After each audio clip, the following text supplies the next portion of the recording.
It makes us feel music. Hello, thank you all for being here. The time is 5:30 on the dot. We want to go ahead and call this meeting to order. I absolutely have no idea what's going on, but we're going to make it work. No, it's okay.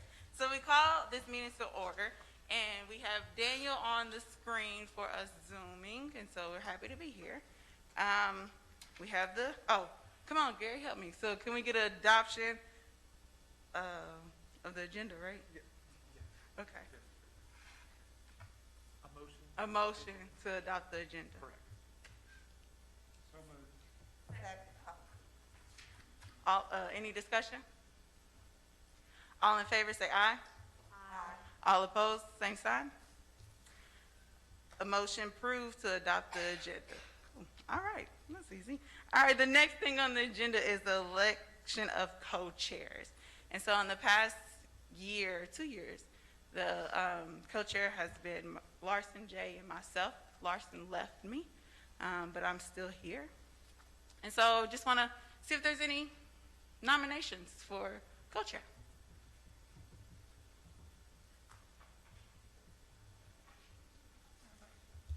I'll nominate Richie Beeler for the commission side. You're the best, Carson. You were the last one in the door, so. I was that, but you can do that. I'm not going to nominate Courtney because she's been nominated for many things already. I'll just leave it at that. Okay.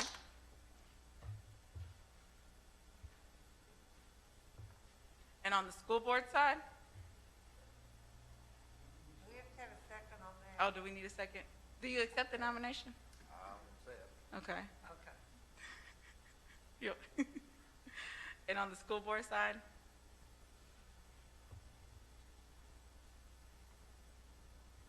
I'll gladly accept co-chair and work with Mr. Beeler as we continue on the JEC. A motion to approve. Oh, go ahead. I mean, I'll be glad to formally nominate Ms. Satterfield as co-chair. Okay. Thank you. I accept. Okay.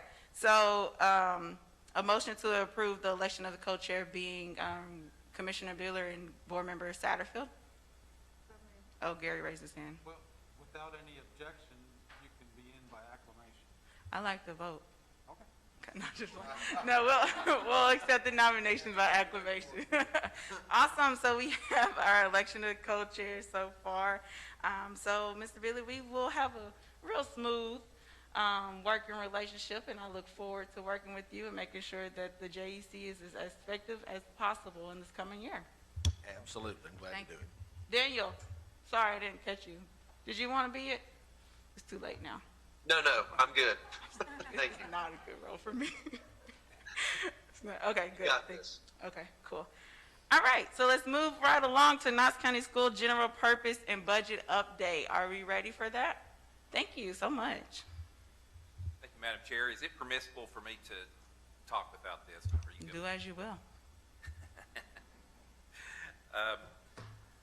You know, they put a man on the moon, but they can't figure out a way to keep glasses from fogging up when, you know, you wear these things. So anyway, so on the budget update, obviously the budgetary health of any organization pretty much comes down to two drivers, money coming in and money going out.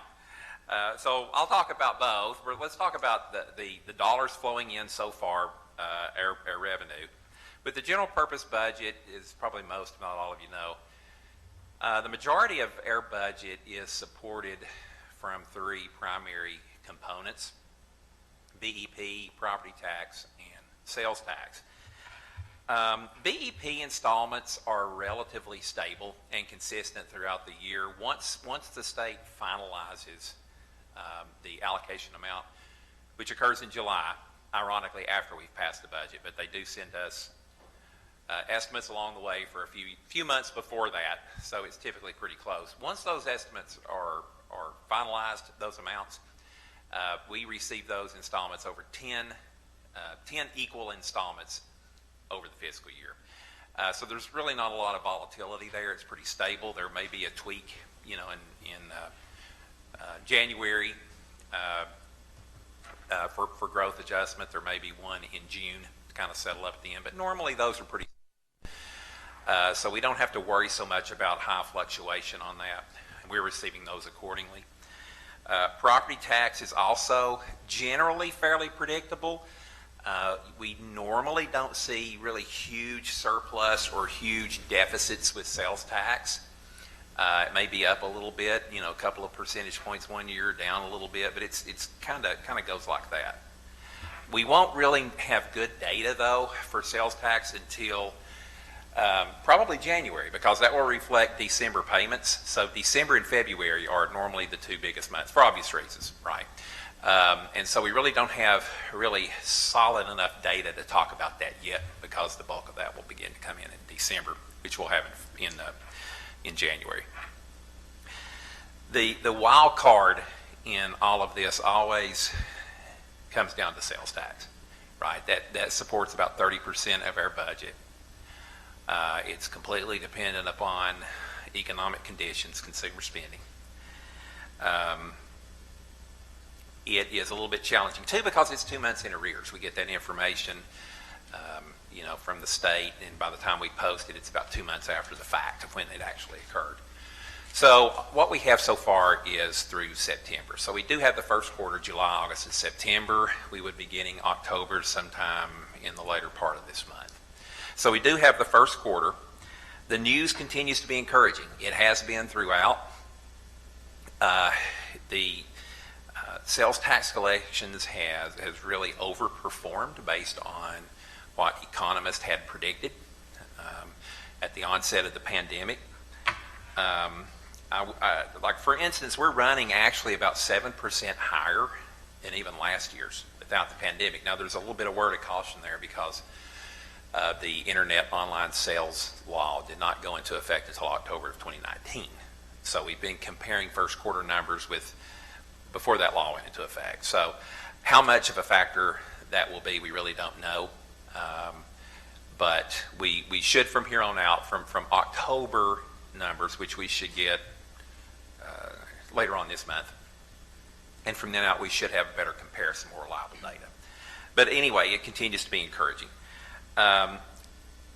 Perhaps the most encouraging thing, though, is that we're running about 14% ahead of budget. We budgeted very conservatively, as did the county. At that time, which was during the spring months, really just at the onset of COVID, we were hearing anything from budget 60% to, I think it was 60 to maybe 50. It was 50% of prior year collections to 80% of prior year collections. It was very, very kind of a bleak picture. We kind of went in the middle, and we budgeted 65% of prior year collections. So it served us well because sales tax is holding up. So we're seeing a surplus so far. If, and I want to say it's a big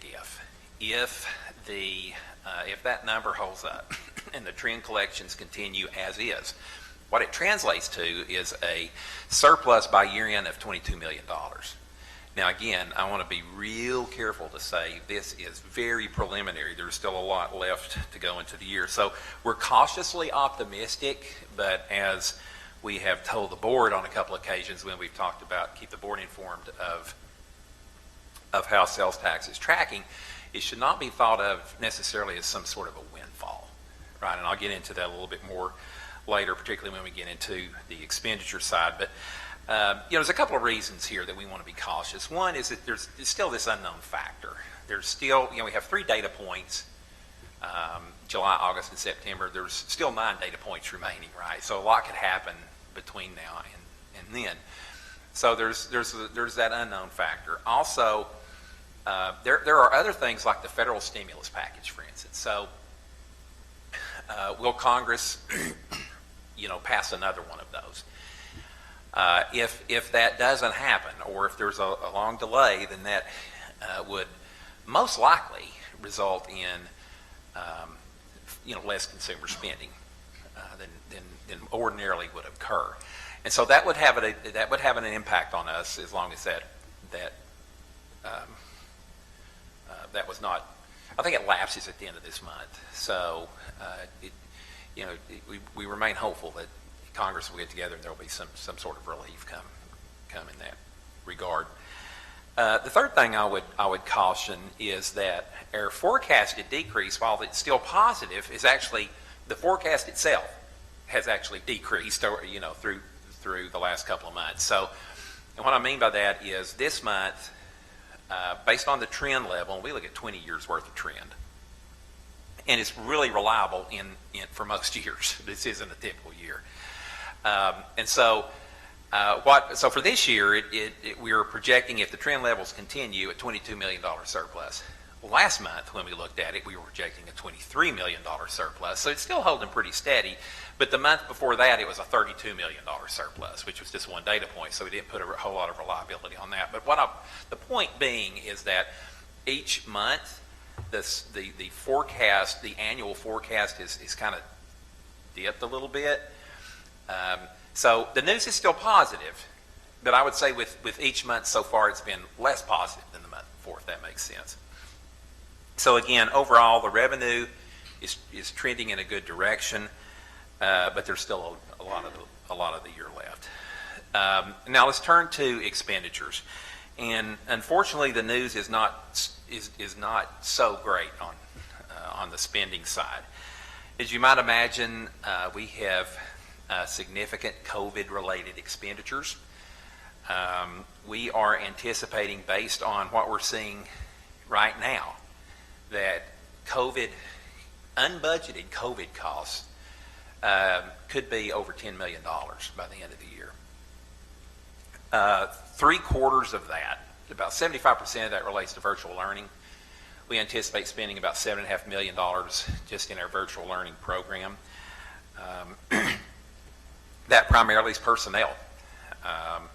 We've hired some positions. We tried to fill those positions as much as we could during the beginning of the year with existing personnel.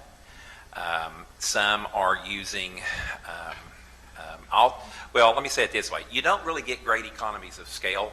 So in other words, there's 19,000 students this semester that opted for the virtual learning. But with those 19,000 students didn't come the corresponding teachers at those schools with them, because you would have a smaller number at this school, a greater number at this school, a larger number at this grade band, a smaller number at this grade band. And so you didn't just have nice, neat little cutoffs for teachers teaching virtual to be able to handle this in a most efficient type of cost-effective way. I know our principals and our administrators work, and our central office folks working with them work extremely hard to get the most effective cost available to hold those costs down. But aside from that, we did have to hire some personnel, and we also have utilized some teachers who have agreed to forego their planning period and to teach those classes, but we pay them for that. But it's significantly costly, and we're expecting it to be roughly about $7.5 million this year, based on what we know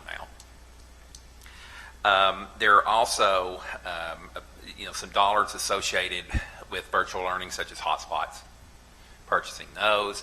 Some equipment comes with that, like there's document imaging cameras, and so there's a host of other items, but the bulk, 97% of the virtual learning, relates to personnel. Also, there are other COVID-related costs, pretty significant. For instance, subs. We're tracking to go over budget on substitute teachers, and it could be anywhere from $500,000 to $800,000 based on the rate we're seeing now. And that really makes sense, because what we're seeing in the schools is we're seeing a higher absence rate among teachers, and so there's a huge demand for subs. And we've tried a lot of different things to get more subs into the classroom.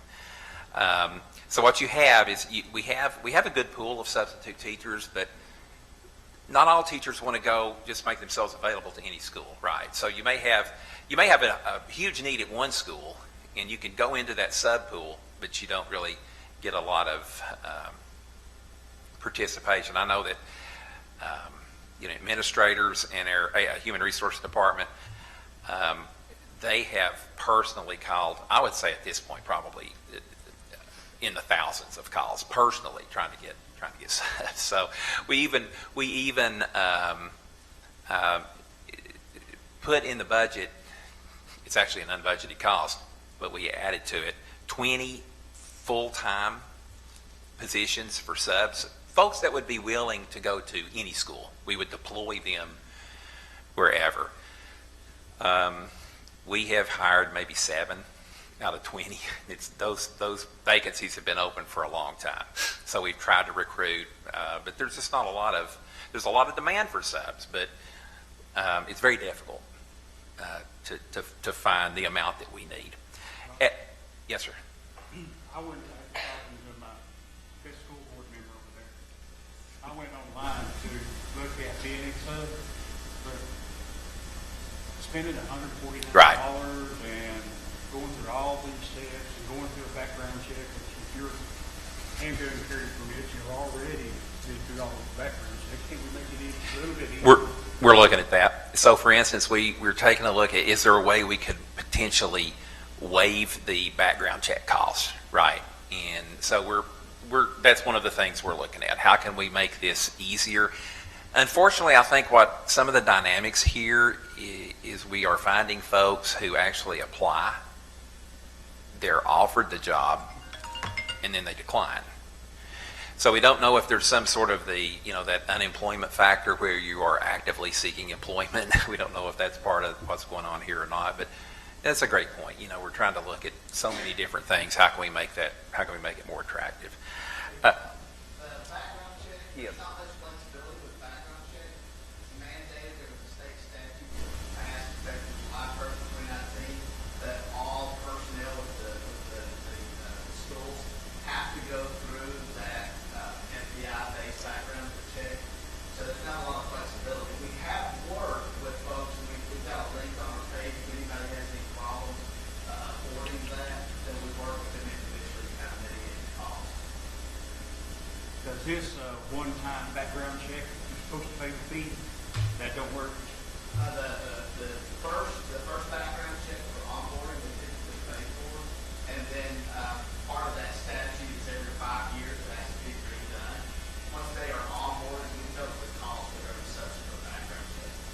Some of the boards that I'm on, I paid the upfront fee a few years back, and they don't have to go through that background check. All I got to do is show them that certificate that I've had that background check in the last couple of years or whatever. So does that work or not work? It doesn't work to satisfy that statute. That statute, the background check, is an exhaustive background check. It not only looks at FBI, which is the National Registry, but it also looks at DCS referrals, and even a case that's a pending case that nobody knows about will show up on that particular report. So it's a pretty exhaustive report, and when we vetted on the 2019 legislation, that's the intention of it, was to have a pretty exhaustive type background check, and then that's to be done every 5 years on every school's employee. Scott, I'd forgotten Scott was back there. So Scott's our HR guru. So I appreciate that, Scott, for clarification. So even though there is still a high demand for subs, we're actually utilizing subs more than we ever have. Right. The problem is that we have a greater need for subs than we've ever had. So there's still that gap. We have already spent over $500,000 just on sanitizer in the first semester. So I mean, some of these costs, it's just mind-boggling, But when you have 90 schools, 8,000 employees, and 60,000 or 58,000 students now, then it's just, it's a lot of sanitizer. $500,000 or right at for thermometers. The bulk of that were the walkthrough thermometers, and we did purchase a large number of the portable thermometers, but the walkthroughs have been fantastic. They've been so well received because we can get students through so quickly and into the classroom and so that's kind of been a big hit, I think, among the principals and the teachers. We spent over $200,000 on masks, $200,000 on school signage. We spent over $300,000, or right at $300,000, on other PPE equipment or items such as sprayers and gloves and towels and cleaning kits. And so, again, the costs are pretty significant, and we anticipate it, based on what we know now and how we're tracking, over $10 million, what we're going to look at the end of the year. But it could get worse. You just don't know how. Hopefully with the vaccine it won't. That we'll have its relief is just around the corner, but it's been a pretty significant hit to the budget so far. So you can see, even if we have a $22 million surplus in revenue, if that holds up, half of that's gone, just like that with the COVID expenditures. And so we, obviously we want as many surplus dollars as possible heading into the budget year, and this is where it gets extremely challenging when we look at the needs coming up. First off, before we get into the expenditure side, the revenue side, again, that's kind of a bit murky at this point because there's so many unknowns going into next year. Will the economy continue to be stable? Will it be growth? We hope so.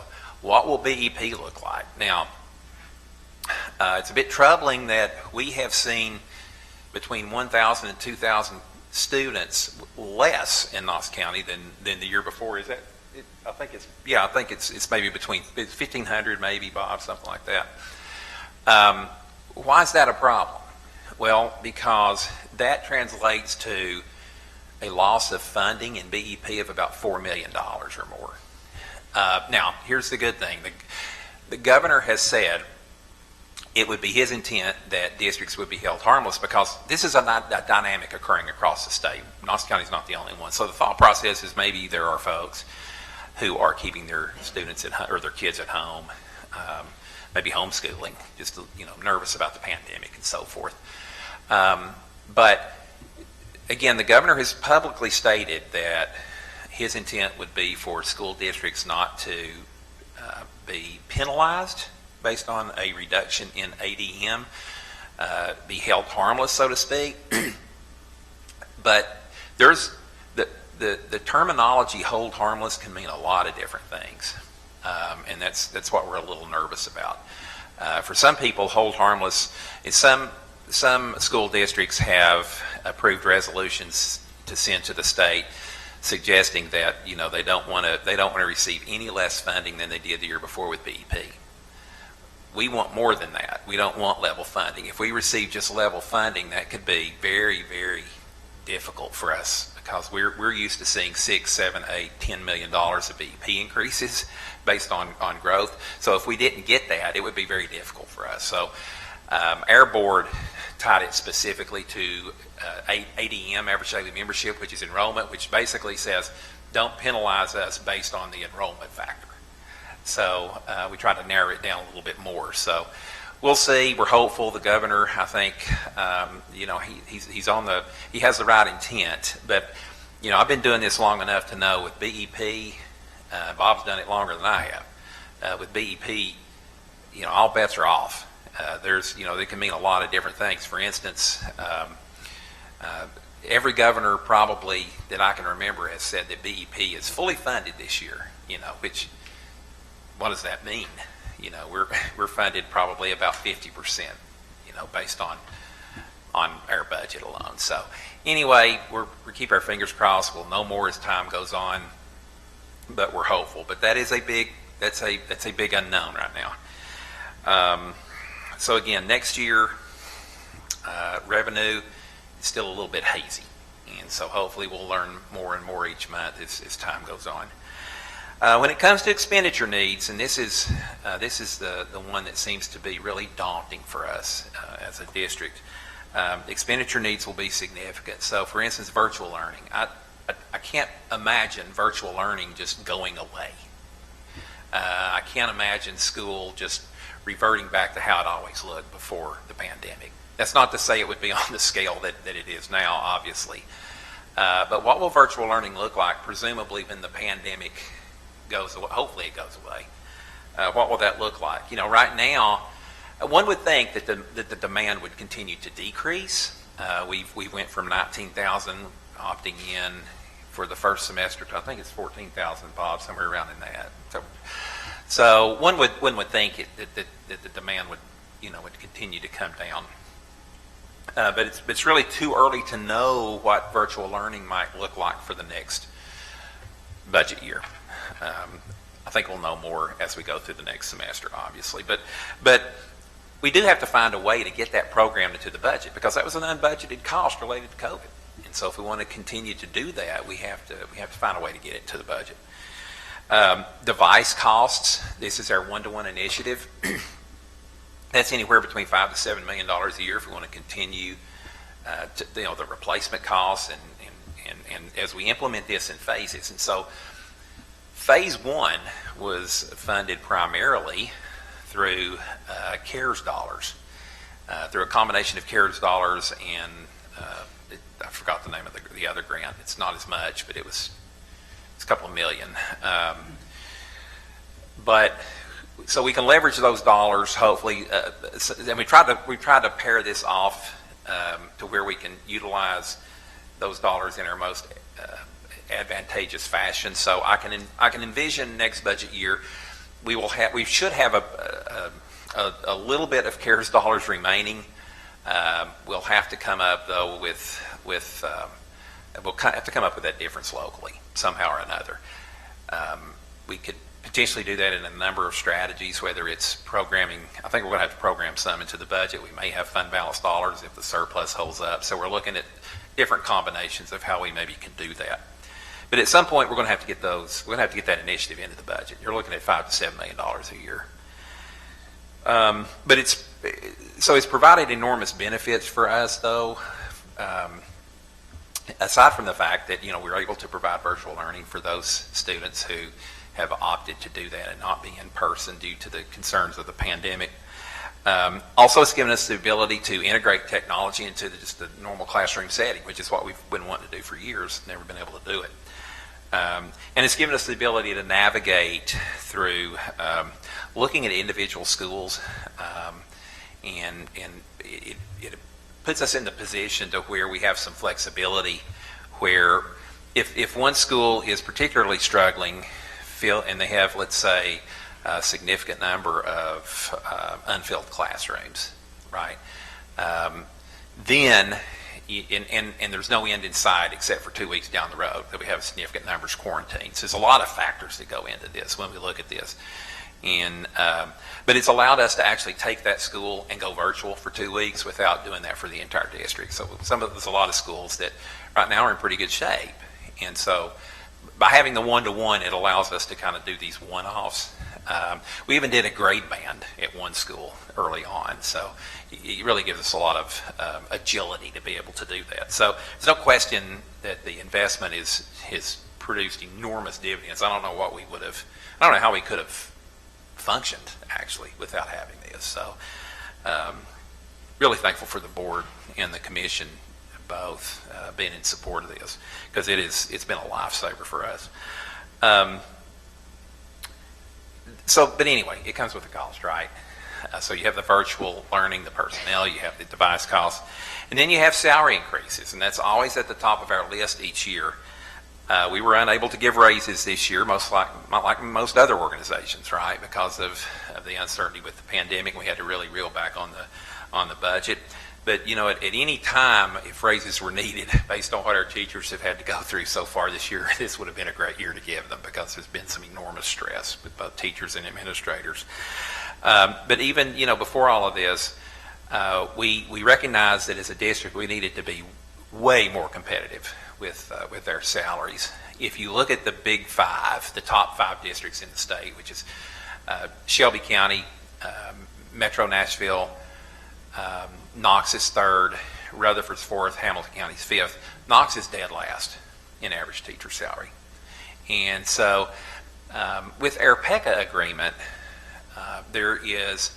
we have the goal in there to give 4% raises every year, because that's what it would really take for several years for us to make up enough ground potentially to get there.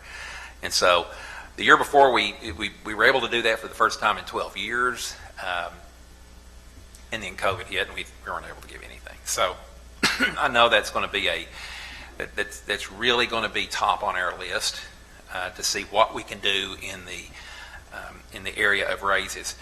That comes with the cost as well. So to give you just kind of an example of what, if we were to give a 1% raise across the board, that equates, for every 1%, it's $3.5 million. So if you give a 4%, you're looking at $14 million, just, like that. So when you look at virtual learning, when you look at device costs, get those into the budget. When you look at salary increases, those three components alone, you could be talking about $25 million, which would actually exceed typical revenue growth in any given year. So already you can see there's some challenges as we go forward here with next year's budget. Also, we had some budget cuts in the current year. Is there a way we can restore some of those? Now, I think it's over $4 million in budget cuts last year. We had 20 central office and system-wide positions that we eliminated. Those are gone. What we would like to do, though, is revisit those school level cuts. So we cut 50% of school allocations. That equated to over $1 million. We saved over $1 million by doing that. With the thought process that schools could really supplement that reduction through dollars already in their own coffers, right? So they had some unspent allocations from prior years. So the problem is that that's not really a sustainable option, right? So there's a real need to try to do everything we can to get those dollars back to the schools.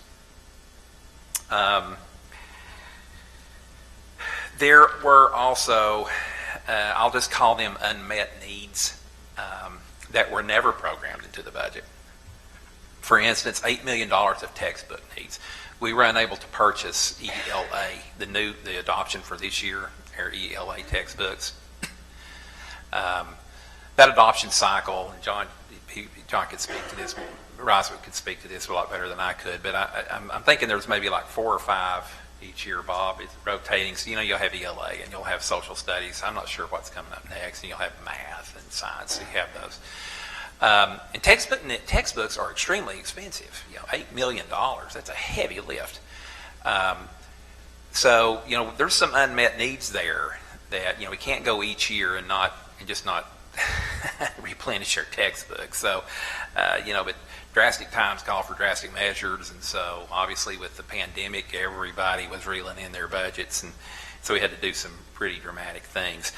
In the past, we have tapped into fund balance to fund textbooks because technically you could say those are not recurring, and we showed that it wasn't just by virtue of the fact we didn't purchase any this year. Well, we didn't purchase the cycle. We did purchase some textbooks, but we didn't have the full adoption.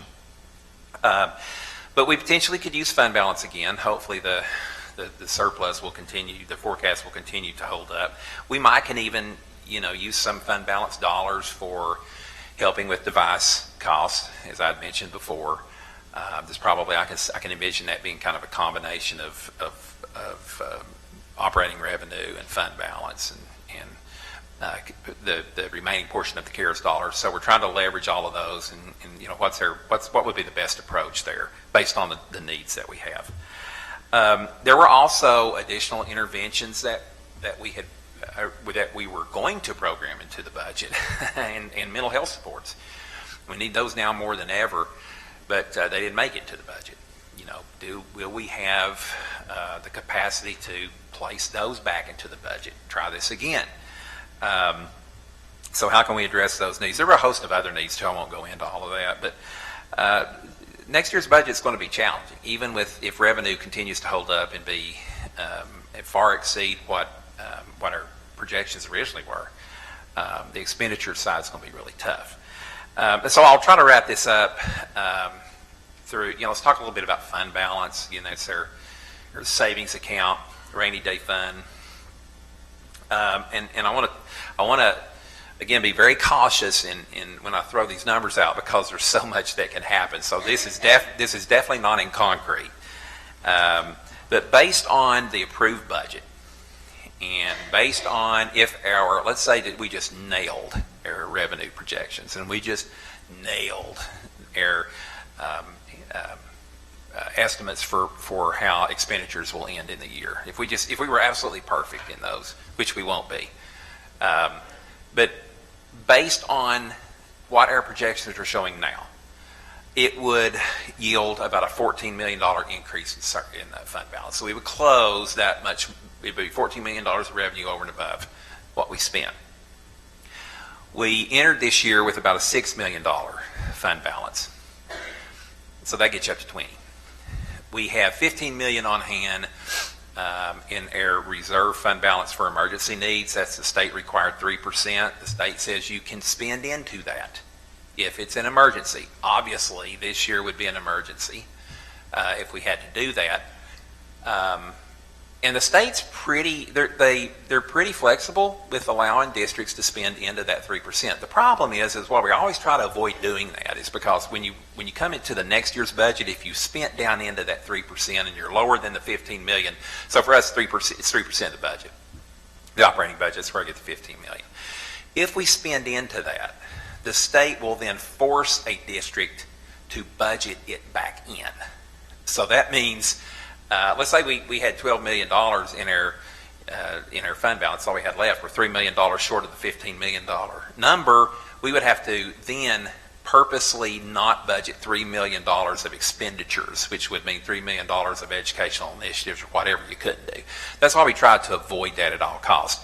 We were fearful it would actually happen at the close of last year, based on what the economists were telling us on how sales tax would just dive. Well, it didn't. I mean, it wasn't great, but it held steady. So we kind of dodged a bullet on that. So you really try to avoid going into that unless it's absolutely necessary. But if you roll that number in, that would give us $35 million of fund balance, $20 million over the 3%. But you know, with fund balance, you have to be you really want to be strategic in how you utilize those dollars, because it's not financially prudent to use one-time money for recurring costs that's already programmed into the budget. So, you know, it would provide a lot of flexibility if we had those sorts of dollars. You know, we could look at textbooks, we could look at device costs. Device costs are not yet into the budget, so that would probably save. You know, we could kind of look at that. But at some point, they will need to be in the budget.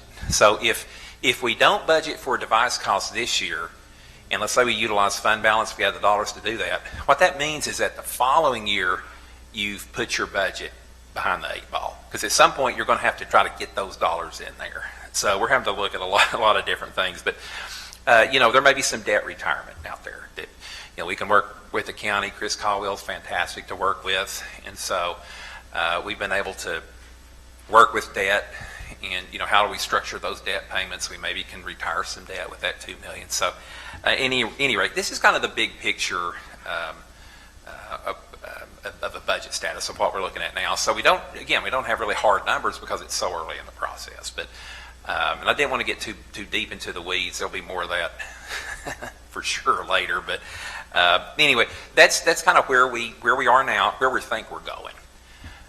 So anyway, I'll be happy to take any questions or comments anybody may have.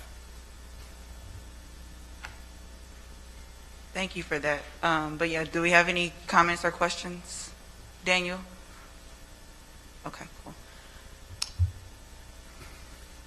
Thank you. All right. Awesome. So yes, that was a good overview of the budget to know exactly what we're heading into when the budget season does come. So that's good to know and kind of have that on our radar of the overview. So thank you for that. Next on our agenda item, we need to discuss future meeting times and future topics for each meeting. So we'll start off with doing the future meeting times in itself, but I want you all to start thinking about what we want to talk about, because as much as we can set tonight will help us easily manage it moving forward for the rest of the year. So historically, which was just last year. So the purpose of JEC is for the county commissioners and the school board to have a working relationship when it comes to governing Knox County schools, and really having that open communication and about the needs of the school system to the county commissioner, because county commissioner is our funding body. And so just really building that relationship. So as we think about the topics that we want to talk about, have in mind information that you would like to know, but then also information that you feel the public should know about how government works and what they can do to really advocate for the needs of this community. So that's the realm of what we should, that I'm thinking about topics moving forward. Anything you'd like to add there, Commissioner Biller?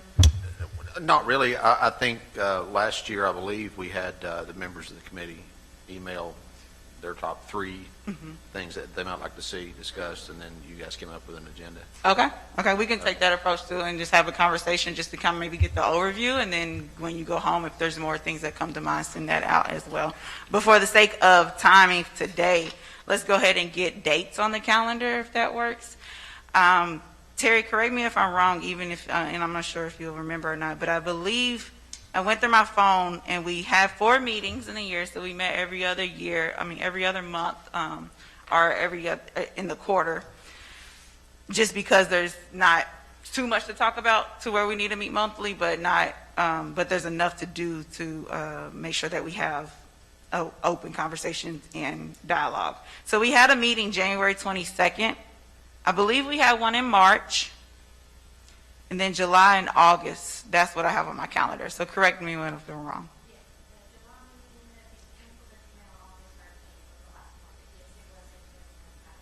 Okay. So, any questions about that in every other month type, or any comments about having it every other month? Do we feel like that's sufficient? Do we need less or more? What was the months again? So what we had last year was January, March, July, and August. So we'll do February, April. And I know the reason why, I think if I recall the conversation, the reason why we didn't have one in April was because the budget was already passed. And so that's why we met in March versus April. Yeah, that's what we were going to discuss was the budget. Yeah, every other month's fine with me. I would like to give like maybe 10 minutes of an update on budget. Nothing really heavy, just, where we stand, are we behind, are we ahead? Because 2 months, like you say, can make a big difference. And which month is that you're referring to? I'm sorry? Which month, which meeting was Every that? meeting. Oh, every meeting. Okay, I About like the first 10 minutes, Okay. just a quick update of where we stand.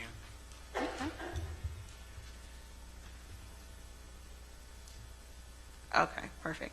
All right, so let's look at the calendar. If we were to do one in January, late January would probably be best, just update, just because of where we're at now, already in December. Mondays at 5:30, does that work for County Commission? As long as it's the first or second Monday. Okay. We had it on Wednesdays last time, didn't we? We did. I think we just obviously tried to avoid your meetings. So I don't think it matters. I mean, Mondays are great. I'm speaking for my fellow commissioners. I think Mondays are okay if they're not one of our working Mondays.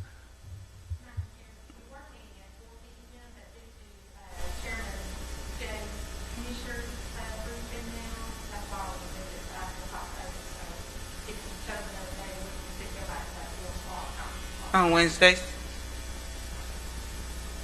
How does the school board members feel about another Wednesday of the month? It doesn't matter? Okay. How do you feel, Christy? Daniel, you good? Okay. I'll take silence as a yes. 4 o'clock or 5:30? 4. 4 o'clock. Okay. And we'll set our times for an hour and a half, but given if we get out early, we'll get out early. So just put your calendars from 4 to 5:30 on Wednesdays. All right, perfect. We got that done. So now we need to pick a date. Yeah, I'm good with it. Wednesdays are good. Thanks, Daniel. All right, so if we want to move into our school boards are first and second Wednesdays. So we have the 20th and we have the 27th. Oh, no, we got quarter meetings. So the only January open for Wednesday will be the 20th. We have policy review, but it will be over before then. Okay, so January 20th. And all this will be tentative. If we need to change, we can, but let's go ahead and get it done. I don't have a problem coming to save you all time. Coming at 3 o'clock before one of your board meetings to save you all having come from an extra meeting. I have no problem with that. It's up to the rest. But so if your meetings are like on the 13th, February the 10th, we can meet at 3:30. Board meeting starts at what, 5? 5 o'clock. That's just a suggestion to save a night. You like that? Do you see any problems with that? How about you, Terry? Yeah, you do. I know you do. You always do. Go ahead. No, go ahead, please. We need to know.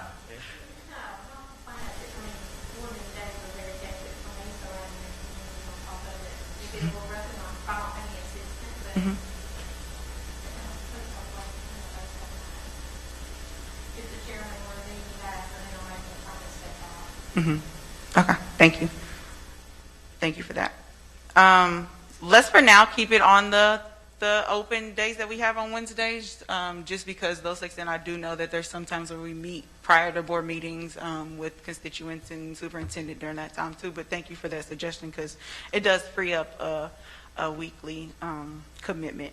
But since we are only meeting every other month, if that, then I think we can sacrifice. I can sacrifice. I'll speak for myself. So January 20th, we'll have that one down.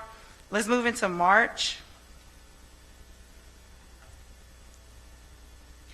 If we want to stick with the consistency of the third Wednesday, that would be March 17th. When is spring break? Ah, there you go. Look at you.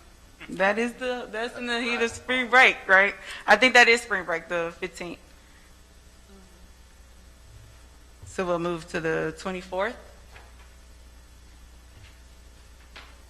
March 24th.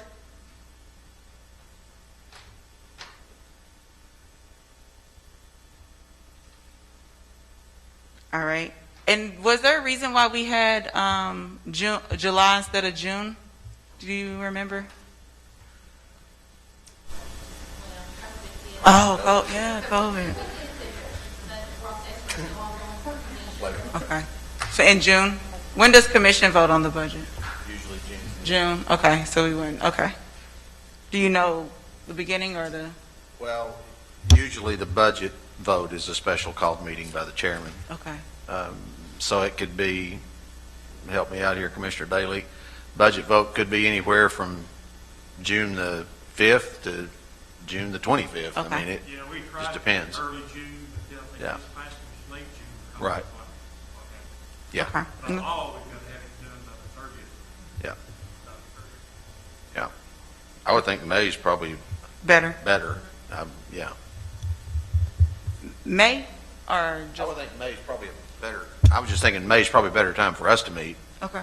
just because June commission can end up with extra meetings, budget workshops, things like that in June. Okay, so you want to do January, March, and then a May?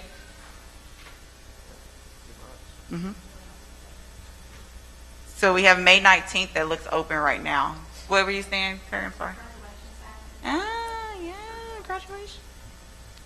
Okay, well, Go to the 26th. 26th. They'd be over by then. Yeah. Okay, perfect. Okay, so we have January 20th, March 24th, May 26th.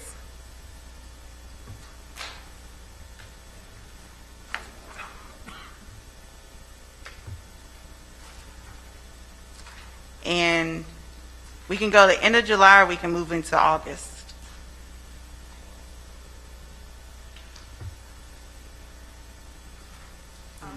August will be was that the other cycle of 22? It wouldn't be to the end, wouldn't it? Yeah. September's when we would, September, yeah. Want. So let's do, it's not pretty. We can do July. Let's do July. And then we'll figure it out from there if we need to meet in August or wait to the new session. All right, so July, we have the 21st is open on my end from school board perspective. Anything on county commissioner? Okay, July 21st. Okay, that gives us 4 days to set us up for the year. Now we need 4 topics on that conversation. Is anything from that's at the top of mind from anybody for that we would want to have on these sessions so far? Again, you can send in suggestions via email, and we'll set the agenda and set that out as well as we go. But something that's on the top of mind from what I would like to see, and this will be for just information that I believe that the public can use as support, is that I would like for us to have a session regarding tax increases from historic tax increases from the county commission side, and then also present a presentation that can show that if we did this, what will happen, and what would our school system look like if we had a 2% hike to a 15% hike, or however you play with numbers, and what those dynamics will look like to run a robust school system, specifically since the needs are increasing as we move into a new realm of public education. So the historic data of tax increases from the county side, and then what we need to have a efficient school system. I don't have a particular time to have that in, but I do think that that is information to share out to the public.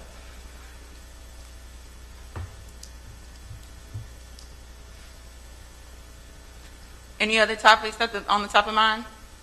I think it's time for us to probably delve into maybe how does a hybrid look for the future, and not wait to the last minute trying to scramble. A hybrid school system? Mm-hmm. Okay. So if I can add just a little bit to that and tell me if this is the direction or not, board member, Commissioner Lundy, is that it's more of the future of like what's the plan for public education from Knox County side in post-pandemic? Mm-hmm. What's the district-wide plan when it comes to that in serving our schools Mm-hmm. post-pandemic? Yes, post-pandemic. Is that clear? Is that an understanding from school side? Okay.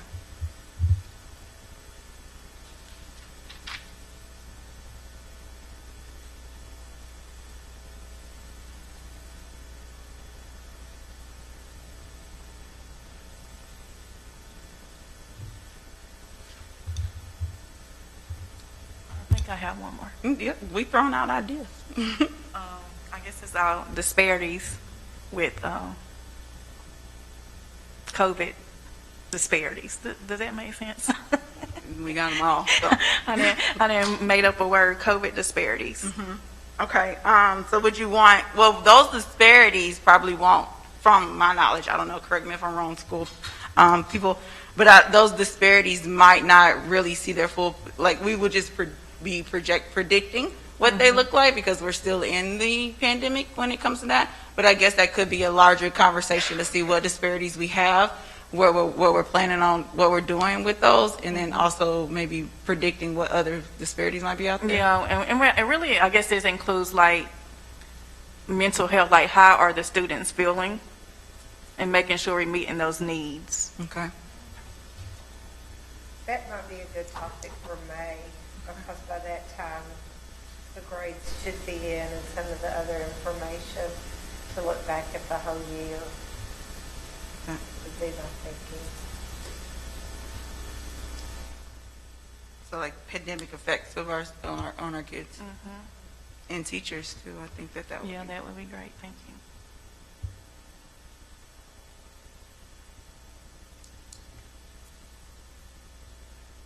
Okay. Any other ideas? I'd like to have a discussion on the school's priority of maintenance needs. We have addressed Lonsdale, the new middle school. Help me out. Ricky. Mm-hmm. Yeah. So we've got those three addressed, but what's your next priority? Okay. 5 years down the road or whatever. And really, what maintenance needs you need now, this year.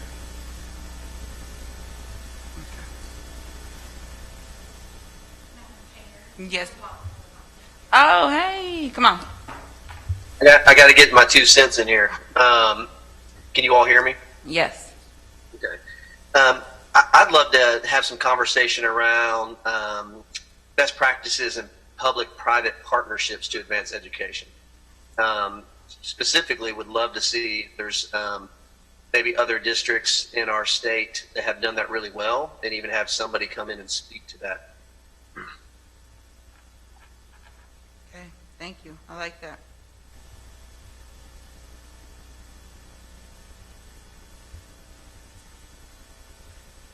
Okay. Anything in the moment? Teacher recruitment, Okay. maybe just processes. Do we have a plan for it in the future? I mean, I don't, with the pandemic how it is right now, I don't particularly see new teachers coming in droves to start teaching. And it also goes along with substitutes too. Okay. Like, just what can we do, especially if we're at, out of the big five, we're last in teacher pay. What can we do to keep the teachers we have and to promote new teachers to come here? I like that. So best practices on HR needs and recruitment efforts. Okay. Okay. And we can, as we continue to think about our topics, if you have something that you wake up in the middle of the night, be like, oh, I want to talk about that, please send it in that moment. But we can combine some of these in the same session to have a full hour robust. So I know we have more than 4 right now, but we can have multiple topics during our meeting to make the most of those meetings. So please, anything that comes to mind. Again, the purpose of this committee is for us to have a working relationship, be knowledgeable about what the school needs and what the school is doing, but also provide information to the public about how both of these governing bodies operate to run Knox County schools. All right, anything else? So we have our date set in stone, and everything changes there, and then I'll work with Terry and Commissioner Beeler to kind of create the agenda for the rest of the meetings. But yes, please continue to give us information on what you want to discuss. And this also too, if the public is listening and want to hear certain things, please reach out to your commissioner or your board member to say, this is what I would like to hear from the county commissioner or the school board side as well. So there's an opportunity there. Any other questions, comments, concerns? Co-Chair Beeler, you don't want to say anything? Motion to adjourn? So moved. All right, we are adjourned. Thank you all so much.